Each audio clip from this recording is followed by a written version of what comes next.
My name is Camille, and I'm 28 years old. On the day they lowered my husband, Ethan, into the ground, I stood there alone. No parents. No sister. Not even Lauren, the best friend I had trusted since childhood. As the first shovels of dirt struck the casket, my phone buzzed. A text from my mother: "We need to talk now." After being left to face the hardest moment of my life alone, the thought of seeing or hearing from my family again was unbearable. What would anyone do in my situation? On that day, as I stood by Ethan's grave, my mind drifted back to the first time our lives crossed, a memory that felt like light against the darkness surrounding me. Ethan and I met in the most ordinary way, but to me it felt cinematic. It was the fall semester of my junior year at Belmont University in Nashville. I had just left a late psychology class and stopped at the student cafe to refuel with caffeine before heading to my shift at the bookstore. My arms were full of notes, my laptop, and an iced coffee I had barely taken a sip of when someone collided with me near the door. The coffee splashed across my notebook and a stack of printed articles. I gasped in frustration when a voice rushed out, "Oh my God, I am so sorry." That was Ethan. He dropped to his knees, grabbing napkins, apologizing profusely while trying to salvage my notes. I should have been annoyed, but the sincerity in his hazel eyes disarmed me. Instead of disappearing after mumbling sorry, he insisted on buying me another coffee and offered to help me rewrite anything I lost. That accidental collision turned into an impromptu coffee date. One coffee became dinner the following week, then a walk through Centennial Park, and before I knew it, Ethan Foster was a constant presence in my life. He wasn't like anyone I had ever dated. My parents would have preferred someone with a law degree or a family trust. Ethan was the son of a retired songwriter and a schoolteacher from Kentucky. He worked as a part-time sound tech while finishing his engineering degree in audio production. He didn't come from money or connections, but he had ambition, heart, and the kind of kindness that made people open up to him instantly. My family, of course, saw none of that. "You could do so much better, Camille," my mother would say, wrinkling her nose whenever Ethan's name came up. "Think about your future." My father was less subtle: "That boy has nothing to offer you except student loans." But Ethan had everything that mattered. He was brilliant, finishing top of his class while still working late nights in recording studios. He was generous, volunteering at youth music programs on weekends. Most importantly, he believed in me. He never asked me to be anyone but myself. When we got engaged, my family's disapproval sharpened into open hostility. They warned me I was making a mistake, that I would regret tying myself to someone without prospects. I ignored them. Our wedding was small, held in a friend's backyard with fairy lights strung through the trees. Ethan and I paid for it ourselves, refusing the conditional checks my parents offered. They came to the wedding but made sure their displeasure was obvious.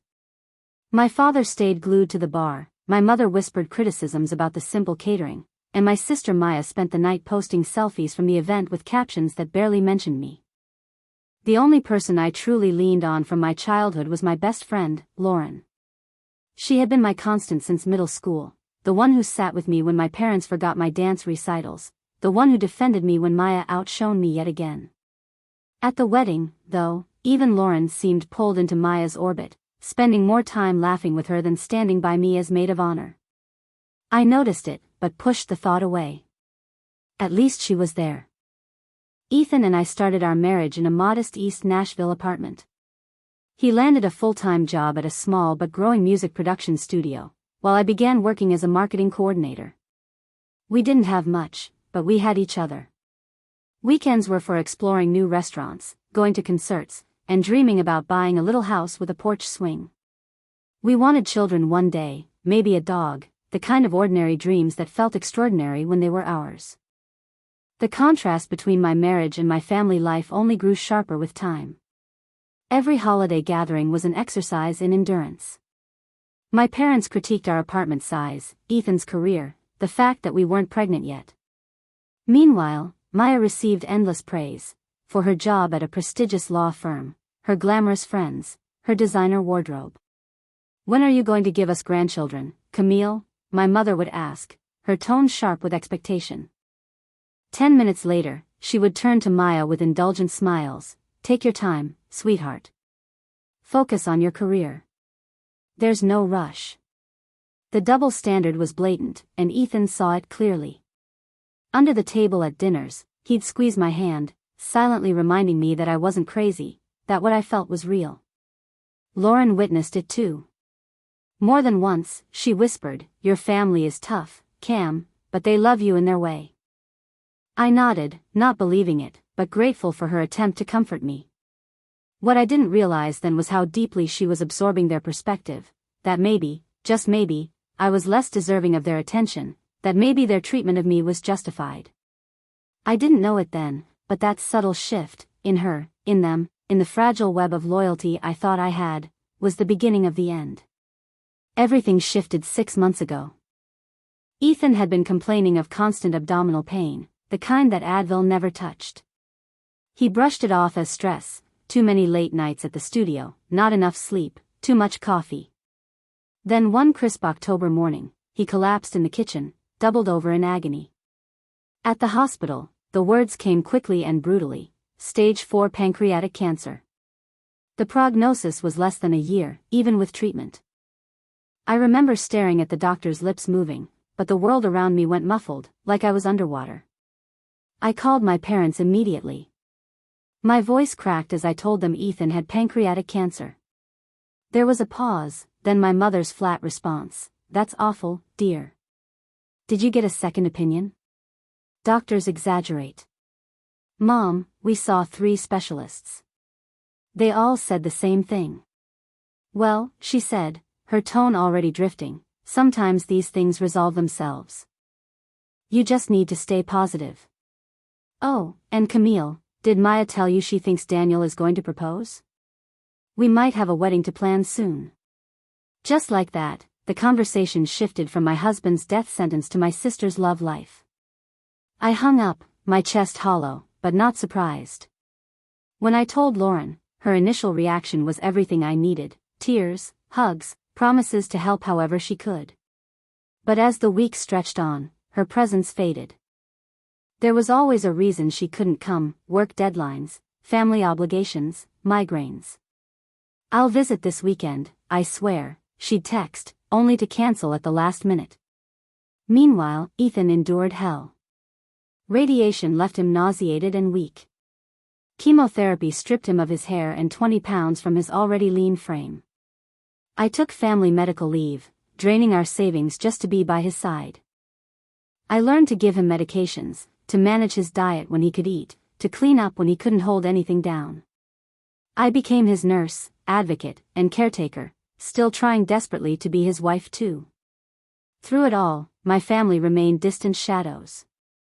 I sent updates by text: "Ethan's treatment isn't working, he's been admitted again," and received brief replies.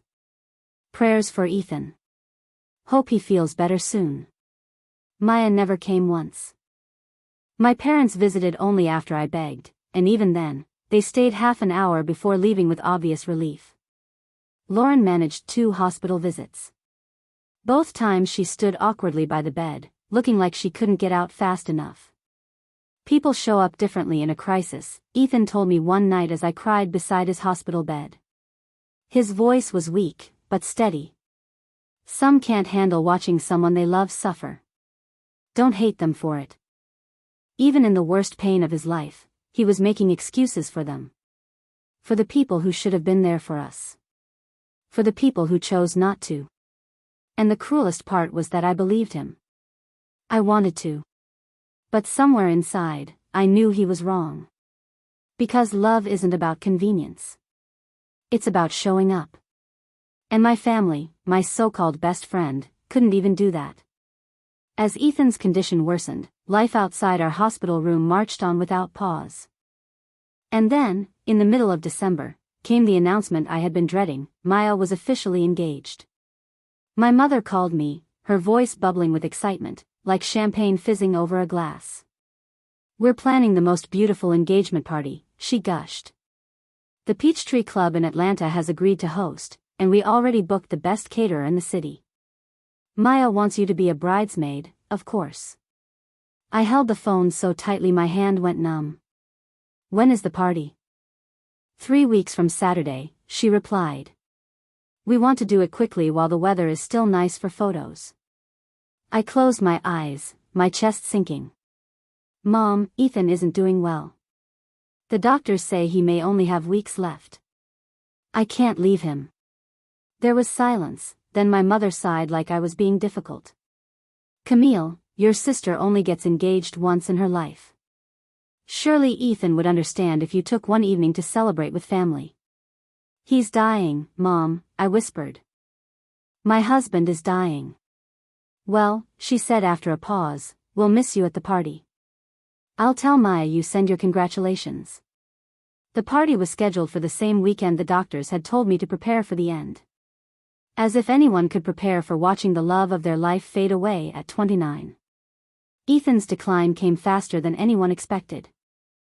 The experimental treatment we had pinned our final hope on failed catastrophically, triggering a severe complication that left him hospitalized for a week.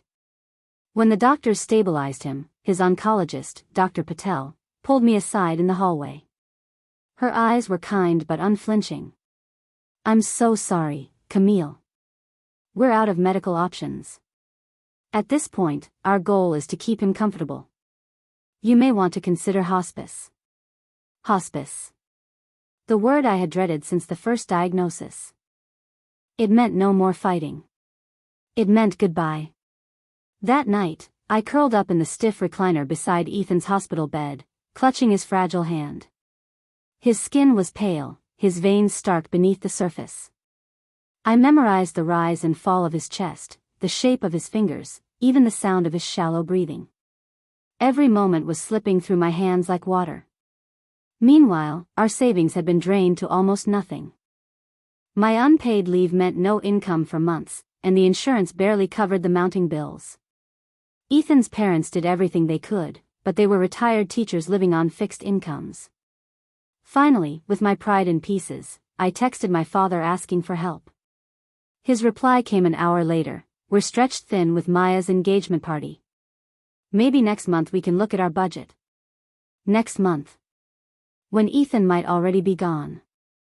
The final weeks blurred into sleepless nights and desperate prayers. I lived on vending machine granola bars and hospital coffee, my clothes hanging loose from weight I hadn't noticed I'd lost. I sent updates to my family anyway, hoping against hope that this time, something would break through their indifference. Ethan has been moved to hospice. The doctors say it could be days. Please come. My mother's reply came within minutes, sending prayers. By the way, did you see the photos I sent of Maya's ring? 5 carats. Lauren wasn't much better. So sorry things are tough. I've been swamped helping Maya with party planning. I'll try to visit soon. No one came. Instead, I watched as Ethan, once vibrant and strong, slipped further away each day. He still cracked jokes when he could, asking me to sneak in milkshakes against doctor's orders. He still worried about me more than himself. Promise me you'll take care of yourself after, he said one evening, his voice raspy. Promise me you'll find joy again, Cam. Don't let this break you. I promised, though I couldn't imagine a world without him. The night before Maya's engagement party, Ethan's breathing turned labored. The hospice nurse quietly increased his morphine drip, explaining gently that this was often the final stage. I called my parents, tears blinding me. Mom, I think Ethan is going tonight. Please, I need you here. She sighed, as if I were inconveniencing her. We have guests flying in for the party, Camille. Maya would be devastated if we weren't here to greet them. My husband is dying. I shouted, startling the nurse. Lower your voice, she scolded. You're being dramatic. People die every day. Your sister only gets engaged once. I hung up the phone, shaking, rage coursing through me like fire. That was the moment I understood, with perfect clarity, that I was alone. I called Lauren that night, my last desperate hope. Please, I can't do this alone, I begged her through tears. There was a pause, then her voice, casual, distracted. Cam, I'm at the salon with Maya.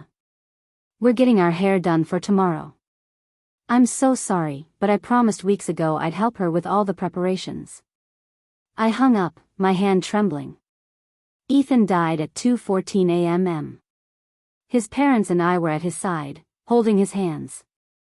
His passing was quiet, eased by medication, no struggle, just a final exhale. His last words to me had been whispered hours before, "Thank you for loving me." I stayed beside his body until dawn, numb and hollow. When the funeral home staff arrived to take him away, my knees nearly buckled. His parents held me up, their grief just as raw but steadier, anchored by years of weathering storms I had never faced. Morning light streamed through the blinds as I sat alone on the couch, staring at my silent phone. No calls, no texts from my family. They were likely still sleeping, saving energy for Maya's big day. I finally broke the silence, sending a message to the family group chat. Ethan passed away a few hours ago. Funeral arrangements to follow. The first reply came from my father. "Sorry for your loss. We'll be thinking of you today." Not "we're coming over." Not "what do you need?" Just a polite dismissal. My mother's message followed. "Such sad news. Let us know about the funeral. Busy day ahead with party prep." Maya didn't reply at all. Lauren sent me a private text. "Oh my God, Cam. I'm so sorry. Do you need me to come?" Actually, I promised Maya I'd help decorate the venue this morning.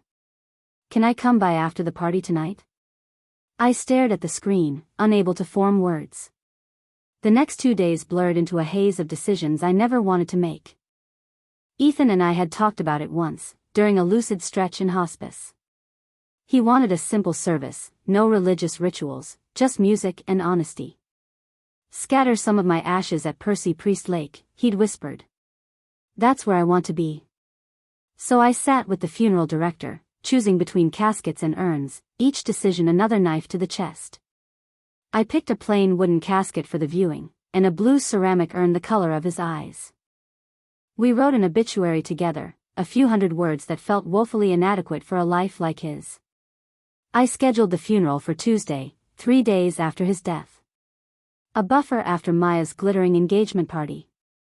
Surely, they would come now. I sent the details everywhere, a Facebook event, a group text, even an email with the map to the funeral home. The responses trickled in. From my mother, "We'll try our best to be there." Maya is exhausted from the party, but we know this is important too. From my father, "I'll check my calendar and let you know." From Maya, a single thumbs up emoji. From Lauren, "I'll definitely be there early to help set up. Just tell me what you need. Love you." I wanted to scream. My husband was gone, and their greatest concern was fatigue from partying. On Monday, I went through Ethan's closet to select burial clothes. My fingers lingered on the blue suit he'd worn at our wedding, now hanging loose after the weight loss. I pressed the fabric to my face, remembering the way his eyes had brimmed with tears when I walked toward him in white. That evening, Lauren called. "Cam, I'm so sorry. The party was exhausting, and I feel terrible I couldn't be there when it happened. But I promise I'll be at the funeral. First thing tomorrow. 8 sharp. I'll bring coffee." For the first time in days, I felt a flicker of relief. At least one person from my old life would stand beside me. Tuesday dawned gray and drizzly. Fitting, I thought, for the darkest day of my life. I dressed in the black dress I'd ordered online days earlier, applied a thin layer of makeup, and drove to the funeral home. Ethan's parents were waiting. His mother hugged me tight. "We're here for you, sweetheart. Today and always." I checked my phone. 8:15, no sign of Lauren. 8:30. Still nothing. I texted, "Are you on your way?" Silence. By 9 o'clock, guests began arriving, Ethan's coworkers, his college roommate who had flown in from Seattle, neighbors from our apartment building. They carried stories, hugs, tears. Flowers filled the room, mostly from his colleagues. A large arrangement from his parents. A small bouquet I had bought myself. Nothing from my family. Not even a card. At 10 o'clock, the service began. I sat in the front row between Ethan's parents, staring at the empty seats I had reserved for my own. The celebrant spoke of Ethan's kindness, his music, his work that would outlive him. Friends shared memories that made me smile through tears. His boss described how Ethan's projects would keep providing clean sound stages for schools and churches long after he was gone. When it was my turn, I nearly faltered. My knees shook as I rose. But I had promised Ethan I'd be strong. So I unfolded my speech and spoke about the man who taught me what unconditional love looked like, who gave me 5 years of laughter and tenderness. I looked around at the faces of his people. The ones who showed up. And the absence of mine felt like a wound carved deeper than any knife. As the service ended and people began to drift toward the reception room, my phone buzzed. A notification lit the screen. Maya has posted new photos. I should have ignored it. But grief has a cruel way of making you masochistic. My thumb moved on its own. There it was. A full album from her engagement party. My parents, beaming, arms wrapped around Maya and Daniel. Lauren in a glittering dress, champagne raised high in a toast. Everyone dressed to perfection, smiling like the world had handed them nothing but joy. The timestamp stopped me cold. The photos weren't from Saturday. They were from the day before, Sunday brunch. While I was choosing the urn to hold Ethan's ashes, they had been clinking glasses over Eggs Benedict. While I was writing his obituary, they had been laughing over mimosas. Hours later, at the cemetery, I stood at the edge of Ethan's grave. Rain drizzled down, mingling with the tears I hadn't realized were streaming. His parents stood back, giving me space for one final goodbye. "I love you more than yesterday," I whispered as they lowered him, "less than tomorrow." The first shovel of earth hit the casket. My phone lit up again. A text from my mother, "We need to talk now." Beneath it, 22 missed calls, from her, from my father, from Maya, from Lauren. All within the last hour. I turned the phone face down in the wet grass and watched as they buried my husband. The house felt hollow when I returned from the cemetery. Ethan's parents offered to stay, but I told them I needed to be alone. Alone with the silence. Alone with the space where his laughter should have been. I moved through the rooms like a ghost, touching his jacket draped over a chair, breathing in the fading scent of him on our pillow. My phone, long ignored, buzzed relentlessly when I finally turned it on. Notifications, voicemails, texts. The first were from my mother. "We're so sorry we couldn't make it to the funeral. Maya wasn't feeling well this morning after the party. Please call us when you get this. We're worried about you." Another, "Your father and I feel terrible.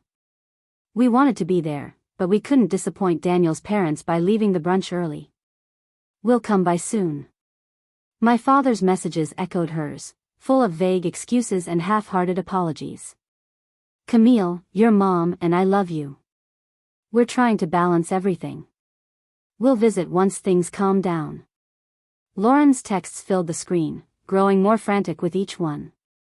"Cam, I'm so sorry. I overslept after the party.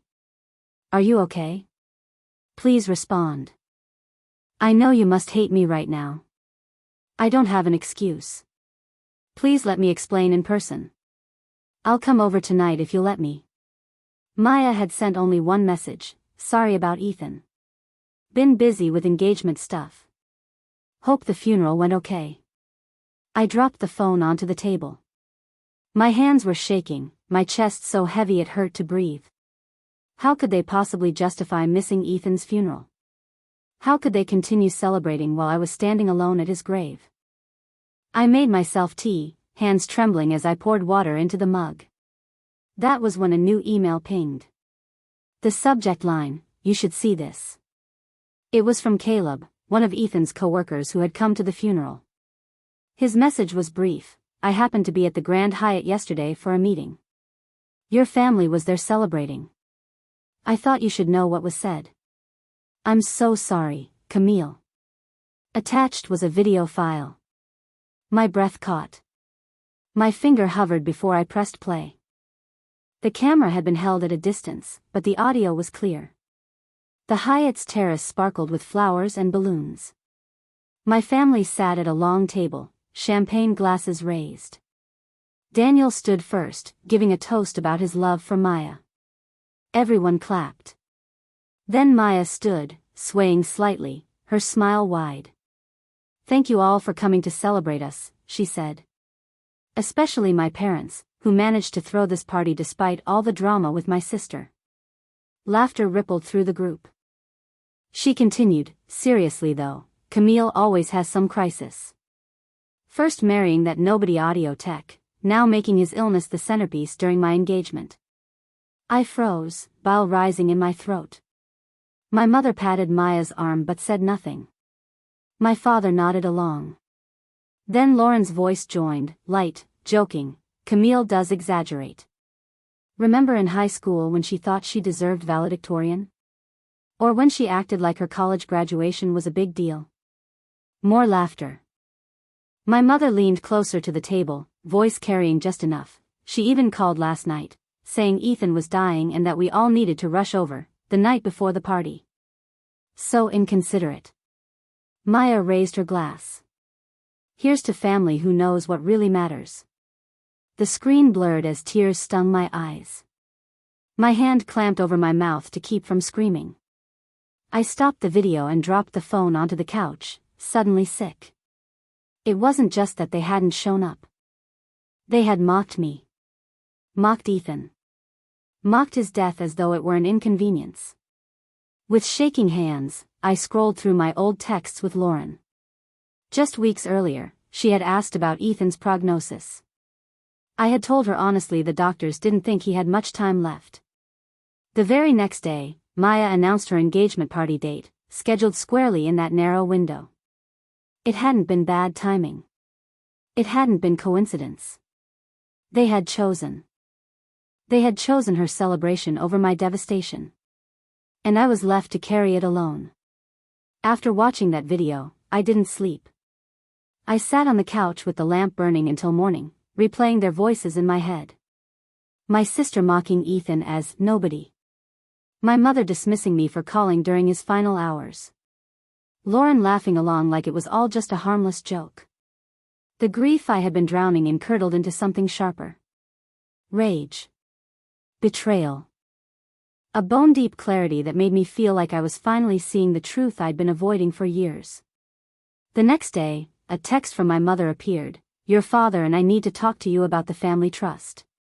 We're making some changes and need your signature. Can you come by tomorrow?" It was the day after I buried my husband, and they were already circling like vultures. I called Lydia, a colleague who had become a lifeline during Ethan's illness. Her husband, Martin, was an estate attorney. "Do you know anything about family trusts?" I asked, my voice shaking. "I don't," Lydia said, "but Martin does. Do not sign anything without letting him look at it, Camille. Grief and legal documents are a dangerous mix." Before I could reply, my doorbell rang. Through the peephole, I saw Lauren. Flowers in one hand, a bottle of wine in the other. Against my better judgment, I opened the door but didn't let her in. "Cam," she said, eyes red, mascara smudged. "Please, I am so sorry. Just let me explain." "Explain what?" My voice cracked with fury. "That you skipped my husband's funeral for a party? That you laughed while my sister called him a nobody?" Her face paled. "What are you talking about?" "I saw the video, Lauren. The brunch at the Hyatt. I heard every word." "That," she faltered, then straightened. "That was just me playing along. You know how Maya is. I didn't want to start drama." I laughed bitterly. "So you chose her over me?" Again. Her eyes hardened. "You've always been so judgmental, Camille. Always the martyr." "Maya's right, you do make everything about you." "My husband died," I snapped. "He died, and none of you showed up. Not for the worst moment of my life." She took a step closer, desperate now. We cared. You just had better things to do. Drinking champagne. Laughing at me. Tears streaked down her face. We've been friends for 20 years. Don't throw that away. You threw it away, I said flatly. Not me. Leave. Her voice dropped to a whisper. Your family's worried about you. They sent me to check on you, to bring you home. I am home, I said. And they're not my family anymore. Neither are you. I closed the door on her protests and slid down against it, sobs tearing through me. For the first time, I understood the truth. I was utterly, completely alone. The next morning, more messages. We're coming over at 11 to resolve this situation. At 10:45, Martin called after reviewing the trust documents my parents had emailed overnight.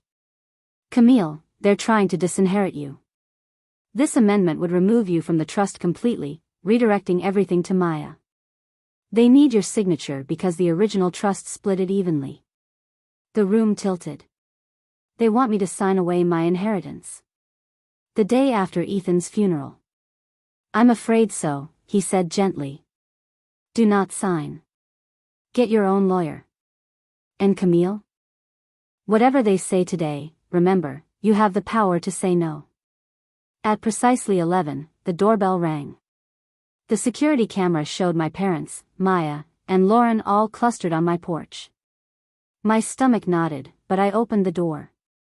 Finally, my mother said, sweeping past me as if she owned the place. We've been trying to reach you for days. 48 hours, I corrected. Ethan has been dead for exactly 48 hours. Don't be melodramatic, Maya scoffed, flopping onto my couch. You knew he was sick for months. You've had plenty of time to prepare. My father shifted uncomfortably, clutching his briefcase. Lauren lingered by the door, eyes downcast. Why are you here? I asked, refusing to sit while they made themselves at home. We're worried about you, my mother said, her expression rehearsed. Isolating yourself is unhealthy. We want you to come stay with us for a while. And, my father added, patting the briefcase, there's some family business to discuss. Just a few documents that need updating. The trust papers that would cut me out completely, I said calmly. Their shock flickered, brief and telling. How did you, my father stammered. You think I wouldn't have a lawyer look them over? My voice sharpened. You had no right. You had no right to expose private family matters to outsiders, my mother shot back. Like you had no right to skip my husband's funeral for a party? Silence. Finally, Maya rolled her eyes. Are we still on this? It wasn't just a party. It was my engagement. A once-in-a-lifetime event. And Ethan's funeral wasn't? My voice shook, but I held her gaze. People die every day, she said with a shrug. I'll only get engaged once. Statistically? I said coldly. With your track record, you'll probably get engaged multiple times. Her face flushed crimson. How dare you? I saw the video, I interrupted, pulling my phone from my pocket. I pressed play. Their laughter filled the room. Their faces shifted from confusion to horror to defensiveness. That was taken out of context, my father said weakly. What context makes it acceptable to mock my dying husband? Camille, we didn't mean, Lauren began. Yes, you did, I said. Every word. That's who you are. All of you. I turned to my laptop, opening the folder I had started compiling weeks earlier. I'd been thinking about our family dynamics. About how I've always been treated compared to Maya. So I made a list. I showed them, birthdays where Maya got jewelry while I got socks, graduations they skipped for her events, holidays where my accomplishments weren't mentioned while hers were toasted. 29 years of proof. This is ridiculous, my mother scoffed. Keeping score like a child. No, I said. It's seeing the truth. You've never loved me the way you love Maya. I was always the afterthought. And now? I know you don't love me at all. Of course we love you, my father insisted. We're here, aren't we? You're here with paperwork to cut me out of the trust. The day after my husband's funeral. Even they couldn't deny it. Maya threw up her hands. Just sign the damn papers. It's not like you need the money with Ethan's life insurance. The casual cruelty in her voice stunned even our parents into silence. Get out, I said quietly. Camille, be reasonable, my mother started. Get out. My voice rose, years of swallowed rage finally breaking free. I've been reasonable my entire life. I've accepted being second best. Not anymore. I walked to the door and held it open. From this moment forward, I have no family. No parents. No sister. No best friend. You are all strangers to me now. You can't be serious, my father sputtered. Family doesn't do what you did, I said. Family shows up. Family loves unconditionally. You failed every test. Lauren's face crumpled. Camille, please. 20 years of friendship has to count for something. It counted for nothing when you laughed at my pain. She reached for me. I'll do anything to fix this. There's nothing left to fix, I said. Please leave. One by one, they filed out. My parents looked stunned, Maya furious, Lauren broken. As my mother passed me, she grabbed my arm. You'll regret this, she hissed. When the grief fades, you'll need us. I pulled her hand away. No, Catherine. I won't. Using her first name severed the final tie. Her face crumpled, then hardened into a mask. Without another word, she joined the others. When the door closed, silence filled the house. But it wasn't empty this time. It was peace. I sank onto the couch, tears streaming freely, but for once they weren't only grief. They were release. I thought of every moment in my life where I had bent over backward to earn their approval, the perfect grades, the awards, the polite silences at dinners while they praised Maya. I thought of all the times Lauren had stood by, letting me be diminished because it was easier than defending me. And I realized something breathtakingly simple: I didn't need them anymore. Not their love, not their validation, not their approval. They had shown me exactly who they were. And I was finally free to walk away. After the confrontation, I expected to feel crushed by the emptiness of losing my family and my oldest friend in a single morning. Instead, what I felt most was quiet. For the first time in years, my house wasn't filled with their criticism, their constant comparisons, their dismissive voices. The silence was painful, but it was also mine. Still, silence only lasts so long before it becomes suffocating. The first week after cutting them off, I spiraled between numbness and raw grief. Nights were the worst. I would reach across the bed instinctively, still expecting to find Ethan there, his hand warm against mine, his steady breathing a comfort. Instead, there was only cold space. I knew I couldn't live like that. Ethan wouldn't have wanted me to. So I did what I swore I never would: I called a therapist. Her name was Dar Ramirez, and she specialized in grief counseling. The first session, I could barely speak. I sobbed so hard I thought she might send me home. But she didn't. She sat with me through every broken sentence, letting the tears come, letting the anger surface without shame.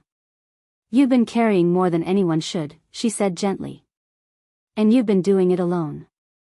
I had Ethan, I whispered. But now, my voice cracked. Now you need to find a way to live with the loss. And that doesn't mean forgetting him. It means carrying him with you as you keep moving.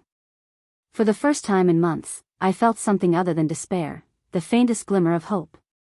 Dr. Ramirez suggested I join a support group for young widows in Nashville. I resisted at first. The thought of sitting in a circle with strangers, pouring out the ugliest parts of my life, made me nauseous. But one Thursday evening, I went. The group met in a church basement that smelled faintly of coffee and candle wax. Folding chairs formed a circle. I sat down, hands trembling, and listened as others spoke. A woman who had lost her husband in a car accident, another whose wife had died suddenly of a heart attack, a man widowed at 25 after cancer took his partner. Their stories were different, but their grief was the same. For the first time, I didn't feel abnormal. I didn't feel alone. When it was my turn to speak, I told them about Ethan. About his kindness, his music, his smile that could soften any bad day. About how my family had abandoned me when he needed them most. My voice broke halfway through, but no one looked away. No one judged. They just nodded, eyes wet with understanding. Afterward, one of the women, Jenna, touched my arm. "We get it," she said softly. "We really do. You're safe here." Safe. It had been so long since I felt that. Over the next few weeks, I began to rebuild. Small steps. I sold the apartment Ethan and I had shared, too full of memories I wasn't ready to face every day, and moved into a small rental near Shelby Park. I started walking there every morning, letting the rhythm of my feet on the path steady my racing thoughts. It was during the move that I found it, a sealed envelope tucked inside one of Ethan's music journals. My name was on the front in his handwriting. My hands shook as I opened it. "My Cam," it began. "If you're reading this, I'm gone. And I hate that I had to leave you. But I need you to know something. You are stronger than you think. Stronger than your family ever let you believe. Don't let them break you. Don't waste your life chasing their approval. Live, Cam. Live the life we dreamed of. Laugh loudly. Love again someday. And when you think of me, don't picture me sick. Remember me at the lake, guitar in hand, singing off-key just to make you smile. That's the me that's yours forever." By the time I finished, I was sobbing so hard I couldn't see the page. But the words didn't shatter me. They lifted me. Ethan had seen me, truly seen me, even when I didn't believe in myself. That night, I lit one of his favorite candles, sat by the window, and whispered, "I'll try, Ethan. I'll really try." It wasn't a promise to be okay. Not yet. But it was the first step toward believing I could be. Grief doesn't vanish. It lingers, a shadow that follows you into every room. But with time, it stopped feeling like a weight crushing my chest and became something I carried, like a scar. Always there, but no longer bleeding. I wanted to honor Ethan, to make sure his name wasn't just something carved into stone. So I began volunteering at the same Nashville hospital where he had spent his final months. At first, it was simple tasks, guiding patients to appointments, bringing coffee to exhausted family members, handing out blankets. But then I started sitting with people during chemotherapy. Just being there, holding a hand, listening to their stories. Sometimes it broke me wide open, seeing their fear, their families hovering with worry. Other times it healed me, because unlike my own relatives, these strangers understood the sacredness of simply showing up. One older woman, halfway through a brutal round of chemo, squeezed my hand and whispered, "Thank you for being here. Most days, no one is." And I realized then, presence itself was a gift. One my family had refused to give me. Meanwhile, the support group became my anchor. Jenna, the widow who had first reached out, became a close friend.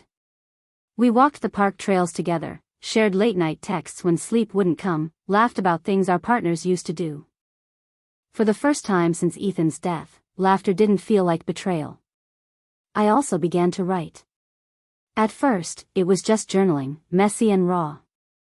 But slowly, my words formed into essays about grief, betrayal, and survival.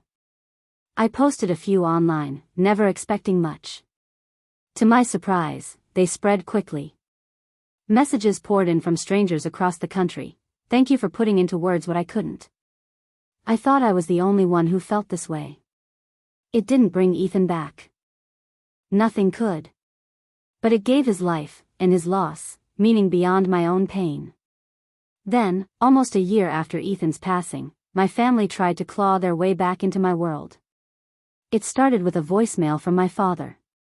His voice was weak, almost frail. "Camille, it's Dad. I had a heart attack last month. It scared me. I don't want to leave things the way they are between us. Please call me." Then a text from my mother: "Your father is very sick. We need you. You're still our daughter. Don't shut us out forever." Even Maya sent a message. Daniel and I called off the engagement. Turns out he wasn't who I thought he was. "I miss my sister. Can we talk?" I stared at the messages, my chest tight. Once, they would have pulled me back instantly. Once, I would have run to their side, desperate to patch things together. But not anymore. Because I remembered. I remembered every empty seat at Ethan's funeral. Every cruel laugh at that brunch. Every excuse, every dismissal, every wound. So I didn't reply. I let the messages sit there, unanswered. And for the first time in my life, I didn't feel guilty for choosing myself. I closed the phone, breathed deeply, and whispered toward the ceiling, "I'm okay, Ethan. I'm finally okay." 2 years after Ethan's death, I woke before sunrise on a cold March morning. The air was crisp, carrying the faint scent of rain, and the sky was just beginning to blush with streaks of pink. I carried a thermos of coffee and a single sunflower, his favorite, as I drove to the cemetery. The world was quiet, the city barely stirring awake, when I parked beside the row of gravestones. I walked slowly to Ethan's, tracing my fingers along the cool marble etched with his name. The grass was damp with dew, soaking through my shoes. "Hey, love," I whispered, setting the sunflower against the stone. 2 years. Some days it feels like yesterday, and some days it feels like a lifetime ago. I poured coffee into the cup I'd brought, placing it beside the flower. "Brought you some. I know you'd complain it's too weak. I can hear you now, Cam, this tastes like hot water." My voice cracked into a laugh that turned quickly into tears. For a while I just sat there, sipping from my thermos, talking to him the way I always did on these visits. About the support group.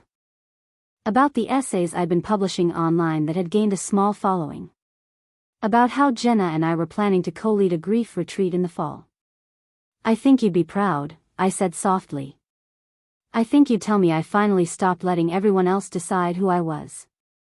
The crunch of footsteps behind me broke my reverie. I turned, startled, and there she was. Lauren. She looked older, thinner.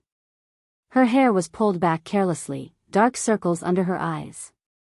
For a moment, neither of us spoke. "I wasn't sure if I'd find you here," she said quietly. My chest tightened. "What are you doing here?"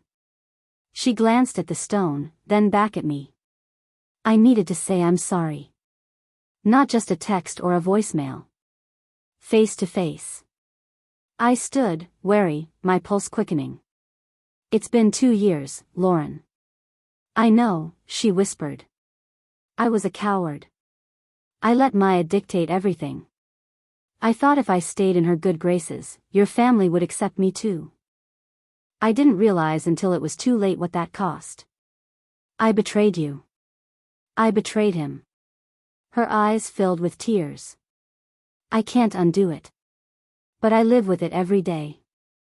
Anger flared, sharp and fresh. "You laughed at me. At him. You stood there while they mocked his death." Her shoulders crumpled. "I know. I hate myself for it. I can't ask for forgiveness, I don't deserve it. But I wanted you to know I see it now. I see what I did. And I'm so sorry." Silence stretched between us. Part of me wanted to scream, to throw every word of hurt back in her face. Another part, the part Ethan had loved most, just felt tired. "You're right," I said finally. "You don't deserve forgiveness. But I also don't want to carry you around like a wound anymore. So I'm letting go. For me, not for you." She nodded, tears streaming. That's more than I deserve. Thank you. I turned back to Ethan's grave. Goodbye, Lauren. When I looked again, she was already walking away, her figure dissolving into the morning mist. That evening, my little house near Shelby Park was filled with the warmth of laughter.